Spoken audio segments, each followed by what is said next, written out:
Good morning students. एक बार फिर से आपका वेलकम है ई कॉमर्स क्लासेज।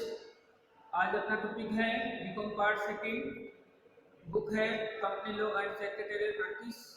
तो टॉपिक है अपना अल्ट्रेशन या conversion of private company into public company, निजी कंपनी का सार्वजनिक कंपनी में परिवर्तन। तो इसके पहले की वीडियो में मैंने आपको ये सेम टॉपिक पढ़ाया था, निजी कंपनी का सार्वजनिक कंपनी में परिवर्तन। और इस टॉपिक का एक हिस्सा था, इसके दो टाइटल है, मतलब दो तरीके से किसी भी निजी कंपनी का सार्वजनिक कंपनी में परिवर्तन किया जा सकता है। तो पहला जो तरीका था कन्वर्जन बाय डिफॉल्ट, वो मैं पहले की वीडियो में आपको डिस्क्राइब कर चुका हूँ।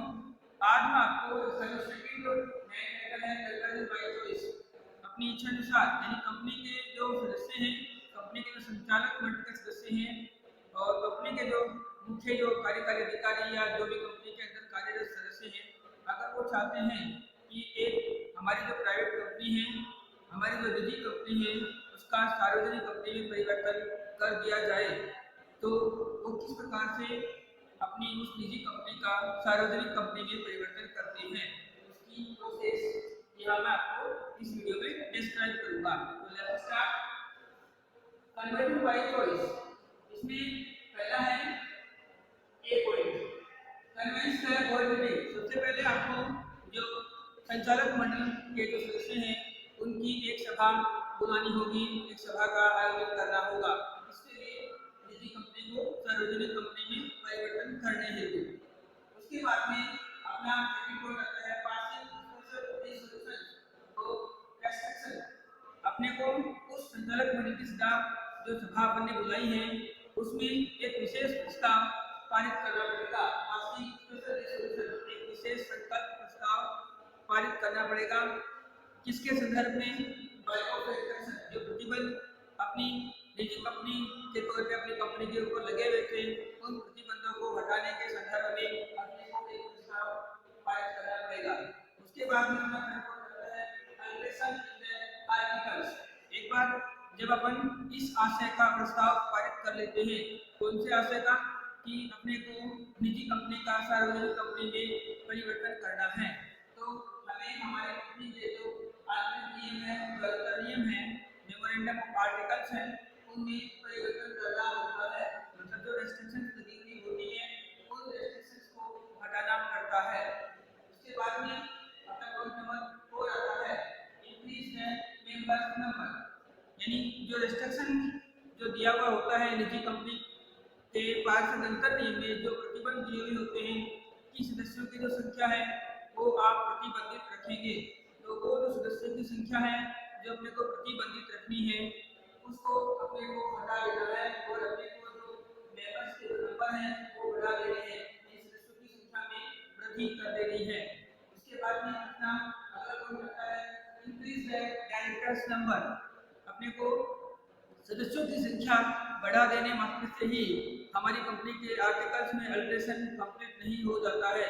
हमें हमारी कंपनी के जो डायरेक्टर्स के जो नंबर है, संचालकों की जो संख्या है मिनिमम, उसमें भी अपने को वृद्धि करनी होती है, तो अपने को डायरेक्टर्स के नंबर में वृद्धि करनी पड़ेगी, इसलिए इंक्रीज द डायरेक्टर्स नंबर।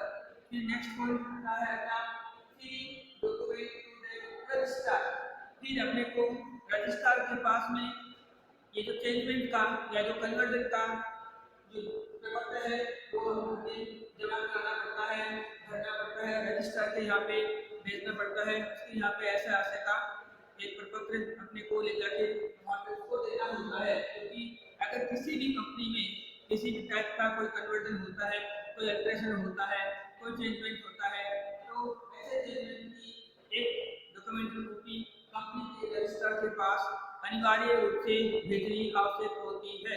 बिना इसके किसी भी कंपनी का जो भी कन्वर्जन या अल्ट्रेशन या चेंजमेंट होता है वो पूरा नहीं माना जाता है।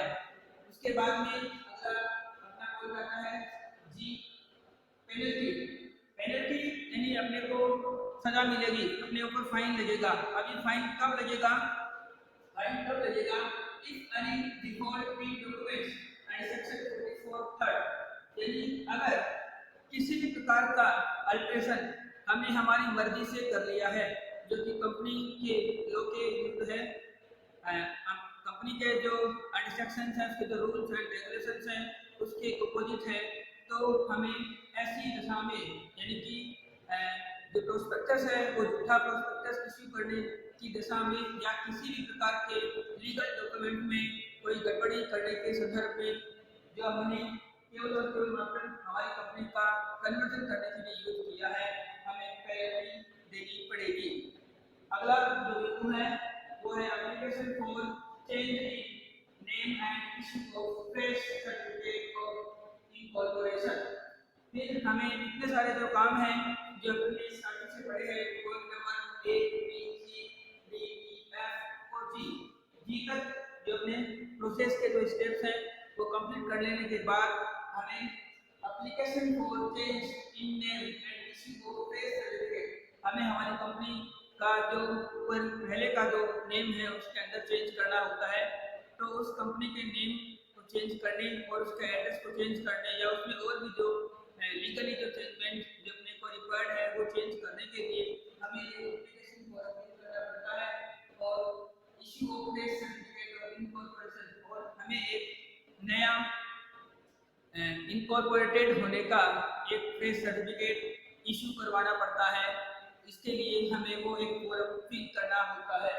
उसके पश्चात हमें आगे हो जाता है रजिस्ट्री एप्लीकेशन, यानी जो भी अपन ने यहाँ पे चेंज किया है, जो भी नेम वगैरह अपन चेंज करवाना चाह रहे हैं, उन नेम वगैरह में चेंज करवाने का नया फ्रेश इनकॉर्पोरेशन सर्टिफिकेट अगर अपन लेने को आगे जा रहे हैं, अपनी प्रोसेस को आगे लेके जा रहे हैं, तो अपने को रजिस्ट्री एप्लीकेशन यानी जो भी अल्टर अपन करना चाहते हैं, जो भी परिवर्तन अपन करना चाहते हैं, उसको रजिस्टर्ड करवाना अनिवार्य रूप से आवश्यक होता है सेक्शन 23(2).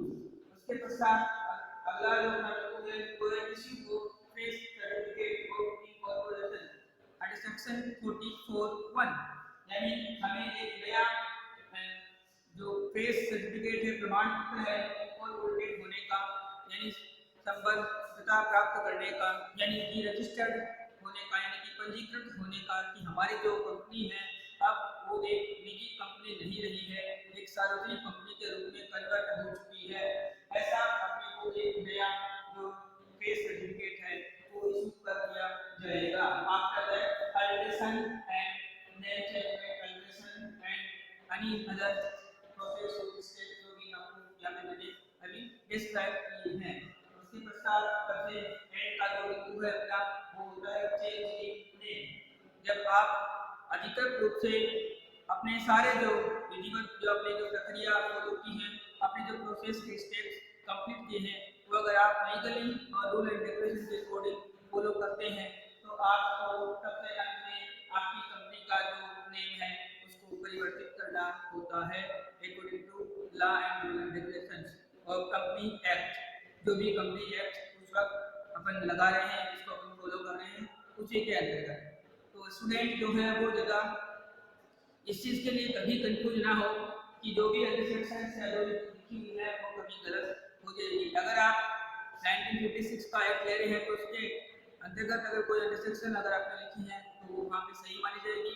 अगर आप अमेंडमेंट एक्ट जो भी नए नए जो अधिनियम आते रहते हैं, जैसे कि 2013 का आ गया, फिर 2015 का आ गया, तो अगर आप उनके अंतर्गत किसी भी सेक्शन को वहाँ पे मेंशन करते हैं तो वो भी सही मानी जाएगी। तो वहाँ पे क्वेश्चंस के आंसर देने में आपको किसी प्रकार का कोई कंफ्यूजन नहीं होना चाहिए। तो जैसा कि मैंने आज आपको आज के वीडियो में बताया है converting of private company into public company, और इसको दो तरीके से डिफाइन किया। पहले वाले वीडियो में कन्वर्जन बाय डिफॉल्ट और आज के वीडियो में किया है कन्वर्जन बाय चॉइस। इसके जो 11 जो प्रोसेस के स्टेप्स के जो पॉइंट हैं वो आपको मैंने डिस्क्राइब किए हैं। फिर भी अगर आपको कोई बात किसी भी तरीके से समझ में नहीं आती हो तो कमेंट सेक्शन में जाके अवश्य कमेंट करें। Thank you very much. जय हिंद, जय भारत। अगले वीडियो में एक बार फिर से नए टॉपिक के साथ में हाजिर होंगे। तब तक के लिए नमस्कार। Thank you very much. Good morning students, एक बार फिर से आपका वेलकम है ई कॉमर्स क्लासेज। आज अपना टॉपिक है बीकॉम पार्ट सेकंड, बुक है company law and secretarial practice. तो टॉपिक अपना अल्ट्रेशन या conversion of private company into public company, निजी कंपनी का सार्वजनिक कंपनी में परिवर्तन। तो इसके पहले की वीडियो में मैंने आपको ये सेम टॉपिक पढ़ाया था, निजी कंपनी का सार्वजनिक कंपनी में परिवर्तन। और इस टॉपिक का एक हिस्सा था, इसके दो टाइटल है, मतलब दो तरीके से किसी भी निजी कंपनी का सार्वजनिक कंपनी में परिवर्तन किया जा सकता है। तो पहला जो तरीका था कन्वर्जन बाय डिफॉल्ट, वो मैं पहले की वीडियो में आपको डिस्क्राइब कर चुका हूँ। आज मैं आपको इसका जो सेकंड जो नया टाइटल है कन्वर्जन बाय चॉइस, अपनी इच्छा अनुसार, यानी कंपनी के जो सदस्य हैं, कंपनी के जो संचालक मंडल के सदस्य हैं और कंपनी के जो मुख्य जो कार्यकारी अधिकारी या जो भी कंपनी के अंदर कार्यरत सदस्य हैं, अगर वो चाहते हैं कि एक हमारी जो प्राइवेट कंपनी है, हमारी जो निजी कंपनी है, उसका सार्वजनिक कंपनी में परिवर्तन कर दिया जाए, तो वो किस प्रकार से अपनी उस निजी कंपनी का सार्वजनिक कंपनी में परिवर्तन करते हैं, उसकी प्रोसेस यहाँ मैं आपको इस वीडियो में डिस्क्राइब करूँगा। तो let's start conversion by choice. इसमें पहला है ए पॉइंट, कन्वेंस द कोऑर्डिनेट। सबसे पहले आपको जो संचालक मंडल के जो सदस्य हैं उनकी एक सभा बुलानी होगी, एक सभा का आयोजन करना होगा, इसके लिए निजी कंपनी को सार्वजनिक कंपनी में परिवर्तन करने हेतु। उसके बाद में अपना सेकंड पॉइंट आता है पासिंग रिजोल्यूशन और रेस्ट्रिक्शन। अपने को उस संचालक मंडल की सभा अपन ने बुलाई है, उसमें एक विशेष प्रस्ताव पारित करना पड़ेगा। एक विशेष संकल्प प्रस्ताव पारित करना पड़ेगा, किसके संदर्भ में? जो प्रतिबंध अपनी निजी कंपनी के तौर पे अपनी कंपनी के ऊपर लगे हुए थे, उन प्रतिबंधों को हटाने के संदर्भ में अपने को एक प्रस्ताव पारित करना पड़ेगा। उसके बाद में एक बार जब अपन इस आशय का प्रस्ताव पारित कर लेते हैं, कौन से आशय का? कि अपने को निजी कंपनी का सार्वजनिक कंपनी में परिवर्तन करना है, तो हमें हमारे कंपनी के जो नियम है, मेमोरेंडम ऑफ आर्टिकल्स हैं, उनमें परिवर्तन करना होता है। मतलब जो रेस्ट्रिक्शंस लगी हुई होती है, उन रेस्ट्रिक्शंस को हटाना पड़ता है। उसके बाद में अपना पॉइंट नंबर 4 आता है इंक्रीज द मेंबर्स नंबर, यानी जो रेस्ट्रिक्शन जो दिया हुआ होता है निजी कंपनी के पार्षद अंतर नियम में, जो प्रतिबंध दिए हुए होते हैं कि सदस्यों की जो संख्या है वो आप प्रतिबंधित रखेंगे, तो वो जो सदस्यों की संख्या है जो अपने को प्रतिबंधित रखनी है, उसको अपने को हटा देना है और अपने को जो मेंबर्स के नंबर हैं वो बढ़ा देने हैं, सदस्यों की संख्या में वृद्धि कर देनी है। उसके बाद में अपना अगला पॉइंट आता है इंक्रीज द डायरेक्टर्स नंबर। अपने को सदस्यों की संख्या बढ़ा देने मात्र से ही हमारी कंपनी के आर्टिकल्स में अल्ट्रेशन कंप्लीट नहीं हो जाता है। हमें हमारी कंपनी के जो डायरेक्टर्स के जो नंबर है, संचालकों की जो संख्या है मिनिमम, उसमें भी अपने को वृद्धि करनी होती है, तो अपने को डायरेक्टर्स के नंबर में वृद्धि करनी पड़ेगी, इसलिए इंक्रीज द डायरेक्टर्स नंबर। फिर नेक्स्ट पॉइंट आता है अपना feeding document to the registrar.